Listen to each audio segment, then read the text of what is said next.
Well, last week we discussed 1 Corinthians chapter 5, and we saw Paul scolding the church of Corinth for their arguments and allowing sin to remain in the church. And so now, as we come to chapter 12, we now see Paul's encouraging the believers and building them back up by showing them the important role that each member plays in the church. And Paul's explaining that God has given every believer a certain gift that they're equipped with to serve in the church and in our lives.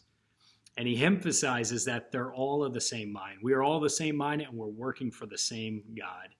So in 1 Corinthians chapter 12, verse 11, Paul says, "But one and the same Spirit works all these things, distributing to each one individually just as he wills. For just as the body is one, and yet has many parts, and all the parts of the body, though they are many, are one body, so also is Christ.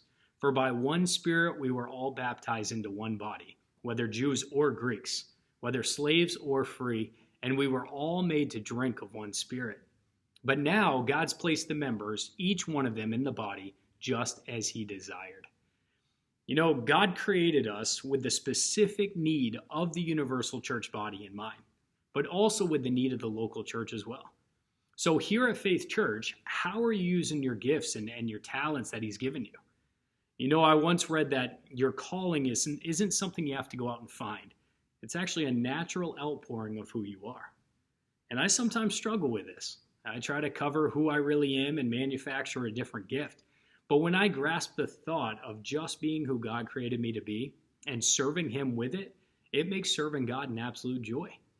So I want to thank you to those of you who are using your gifts to serve in the body of Christ.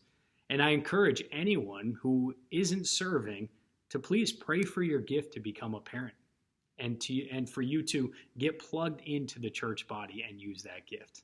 All right, God bless.